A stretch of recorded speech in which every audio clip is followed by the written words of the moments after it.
നീലാകാശവും നീലക്കടലും സാക്ഷിയാക്കി സാക്ഷാൽ ലയണൽ മെസ്സിക്ക് കീഴിൽ അർജന്റീന കിരീടം നേടിയിട്ട് ഇന്നേക്ക് 4 വർഷങ്ങൾ കഴിഞ്ഞിരിക്കുന്നു. തണുപ്പുള്ള ഡിസംബർ 18 രാത്രിയിൽ 36 വർഷത്തെ കാത്തിരിപ്പിന് വിരാമമിട്ടുകൊണ്ട് അർജന്റീന കിരീടം നേടിയപ്പോൾ അവിടെ പിറന്നത് ചരിത്രമായിരുന്നു. ഖത്തറിന്റെ മണമുള്ള ഖത്തറിൽ സ്വപ്നങ്ങൾ സാഫല്യമാക്കി അർജന്റീന ആനന്ദ കണ്ണീരൊഴുക്കിയിട്ട് 4 വർഷങ്ങൾ കഴിഞ്ഞിരിക്കുന്നു എന്നോർക്കുമ്പോൾ അത് വിശ്വസിക്കാൻ കൂടെ കഴിയുന്നില്ല.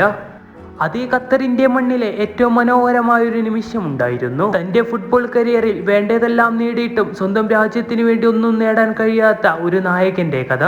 ഒടുക്കം ആ രാത്രിയിൽ അയാൾ ആ കിരീടം ഉയർത്തിയപ്പോൾ അന്ന് ഫുട്ബോൾ ആരാധകർക്കുണ്ടായ ആനന്ദമൊന്നും പറഞ്ഞറിയിക്കാൻ കഴിയാത്തത് തന്നെയാണ്. 1986 മറഡോണയ്ക്ക് കീഴിൽ അർജന്റീന കിരീടം നേടിയതിനു ശേഷം പിന്നീട് 36 വർഷങ്ങളോളം ഒരു വേൾഡ് കപ്പ് പോലും അർജന്റീനക്ക് ഉണ്ടായിരുന്നില്ല.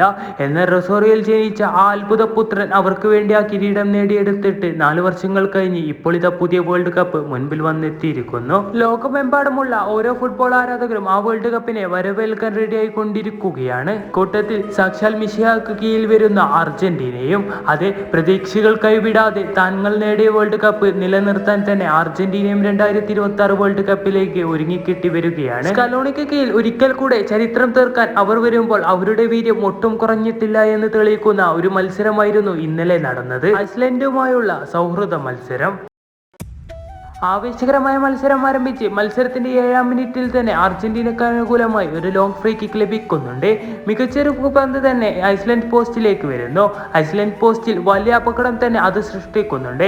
എന്നാൽ ഐസ്ലൻഡ് ഡിഫൻഡർ അത് മികച്ച രീതിയിൽ ക്ലിയർ ചെയ്യുന്നു.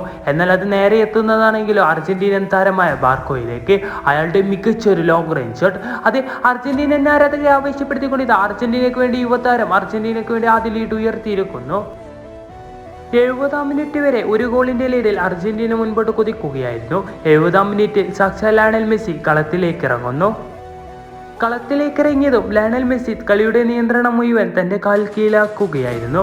അതിന് തുടക്കം കുറിച്ച് 70ാം മിനിറ്റിൽ തന്നെ ലയണൽ മെസ്സിയുടെ മികച്ചൊരു ത്രൂ ബോൾ വരുന്നു. അതെത്തുന്നതാണെങ്കിലോ ലാറ്റോറോ മാർട്ടിനസിലേക്ക്. എന്നാൽ എതിർ ടീം ഗോൾ കീപ്പറിന്റെ ഇടപെടൽ കാരണം അതൊരു പെനാൾട്ടിയിലാണ് കലാശിക്കുന്നത്. പെനാൾട്ടികൾ എടുക്കാൻ പതറാത്ത ആയിടം കാലനെ അവിടെയും പിഴക്കുന്നില്ല. വളരെ മനോഹരമായി തന്നെ അയാൾ അത് ലക്ഷ്യത്തേക്ക് എത്തിച്ചുകൊണ്ട് അർജന്റീനയ്ക്ക് വേണ്ടി മത്സരത്തിലെ 2ാമത്തെ ഗോൾ നേടുന്നു. സാക്ഷാൽ ലയണൽ മെസ്സി കളത്തിലേക്കിറങ്ങി ഒരു നിമിഷങ്ങൾക്കകം തന്നെ ഗോൾ നേടിക്കൊണ്ട് അയാളുടെ വീര്യം തെളിയിച്ചിരിക്കുകയാണ്. മത്സരത്തിന്റെ 86ാം മിനിറ്റിൽ അർജന്റീനയുടെ മനോഹരമായ ഒരു കൗണ്ടർ അറ്റാക്ക് കാണാം. ഡീപോൾ വേഗത്തിൽ ബോളുമായി വന്ന് ലയണൽ മെസ്സിയിലേക്ക് നൽകുന്നു. ലയണൽ മെസ്സി ആ ബോളുമായി കുതിച്ച് അത് ഡീപോളിലേക്ക് തന്നെ നൽകുന്നു.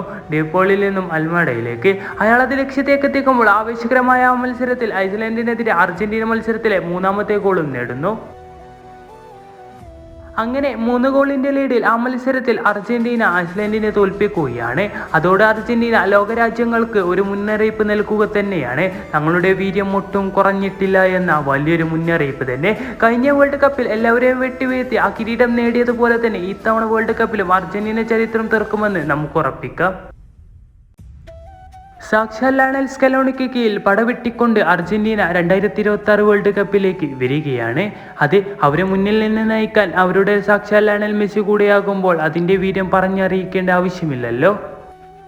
യുവതാരങ്ങളാൽ സമ്പന്നമായ അർജന്റീന കഴിഞ്ഞ വേൾഡ് കപ്പിൽ ചരിത്രങ്ങൾ തീർത്തത് നാം കണ്ടതാണ്. ഒരിക്കൽ കൂടെ അങ്ങനെയൊരു ചരിത്രം തീർക്കാൻ അയാൾക്ക് കഴിയട്ടെ എന്ന് നമുക്ക് ആശംസിക്കാം.